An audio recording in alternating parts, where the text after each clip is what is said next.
प्रदेश के एक छोटे से गांव रामपुरा में सोनू नाम का 14 साल का लड़का रहता था। सोनू बहुत शरारती लेकिन बहादुर था। गांव के बाहर एक पुरानी सुनसान सड़क थी जिसके किनारे एक टूटी हुई झोपड़ी और एक सूखा कुआं था। लोग कहते थे कि वहां रात में कोई अजीब आदमी नारियल पानी बेचता है। गांव वाले उस रास्ते से रात में कभी नहीं जाते थे। जिसने भी रात में वहां नारियल पानी पिया वो अगले दिन बीमार पड़ गया। कुछ लोग तो डर के मारे कई दिनों तक बोल ही नहीं पाए। लेकिन सोनू इन बातों पर विश्वास नहीं करता था। एक दिन गर्मियों की शाम थी। गांव में बिजली चली गई थी। सोनू अपने दोस्त पिंटू के साथ क्रिकेट खेलकर लौट रहा था। तभी रास्ते में तेज आंधी चलने लगी। पेड़ों की टहनियां हिलने लगी और आसमान में बादल गरजने लगे। सोनू जल्दी चल, मुझे डर लग रहा है, पिंटू बोला। तभी दूर अंधेरे में एक लालटेन जलती दिखाई दी। दोनों ने देखा कि एक बूढ़ा आदमी नारियल पानी का ठेला लगाए खड़ा था। उसकी सफेद दाढ़ी थी, आंखें अजीब तरह से चमक रही थीं और चेहरे पर डरावनी मुस्कान थी। वो धीरे से बोला, आ जाओ बच्चों, ठंडा मीठा नारियल पानी पियो। पिंटू डर गया। चल यहाँ से, यही वो भूत है, पिंटू फुसफुसाया। लेकिन सोनू हंसने लगा। अरे पागल, ये कोई बूढ़ा आदमी होगा। सोनू ठेले के पास गया। बूढ़े ने चाकू से नारियल काटा। लेकिन जैसे ही उसने नारियल काटा उसमें से पानी की जगह काला धुआं निकलने लगा। सोनू घबरा गया। ये क्या है? बूढ़ा धीरे धीरे हंसने लगा। उसकी हंसी अचानक बहुत डरावनी हो गई। उसकी आंखें लाल हो गईं और पैर उल्टे दिखाई देने लगे। पिंटू जोर से चिल्लाया, भूत भूत।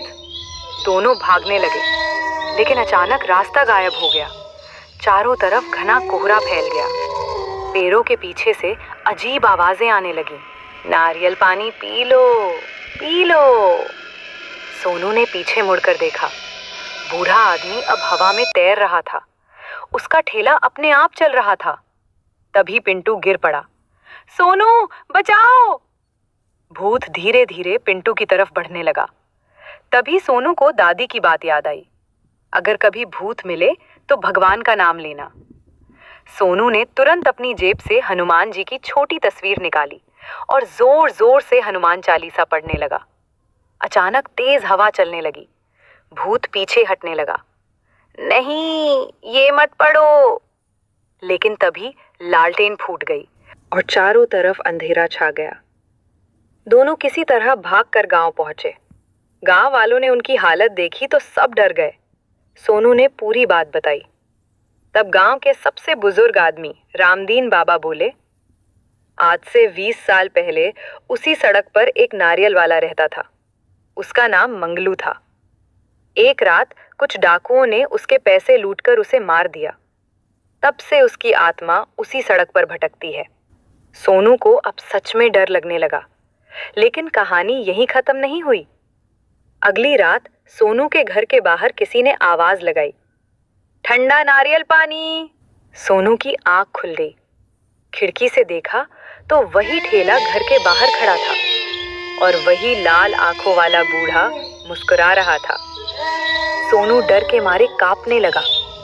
तभी दरवाजा अपने आप खुलने लगा। चिर्र। सोनू ने माँ पापा को आवाज लगाई, लेकिन कोई नहीं जागा। पूरा घर जैसे जादू में सो गया था। भूत धीरे धीरे कमरे के अंदर आने लगा। उसके हाथ में कटा हुआ नारियल था जिसमें से काला धुआं निकल रहा था। पी लो, बस एक घूंट। सोनू पीछे हटने लगा। तभी उसे पास में रखा गंगाजल दिखा। उसने तुरंत गंगाजल भूत पर फेंक दिया। आ! भूत जोर से चीखा। उसका चेहरा जलने लगा। लेकिन तभी पूरा कमरा हिलने लगा। दीवारों पे काली परछाइयां घूमने लगी। भूत गुस्से में बोला, तुमने मुझे नाराज कर दिया, अब पूरा गांव भुगतेगा।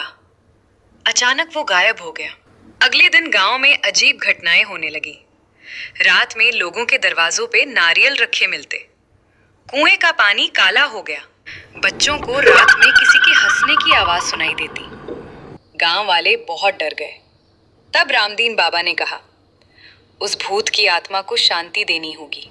उस रात पूरा गांव मंदिर में इकट्ठा हुआ। पूजा शुरू हुई। तभी बाहर तेज तूफान आने लगा। मंदिर के दरवाजे अपने आप खुल गए और वहां वही नारियल वाला भूत खड़ा था। उसकी आंखों से आग निकल रही थी। मुझे कोई नहीं रोक सकता। लेकिन पंडित जी ने मंत्र पढ़ना शुरू किया। मंदिर की घंटियां जोर जोर से बजने लगी। भूत दर्द से चिल्लाने लगा।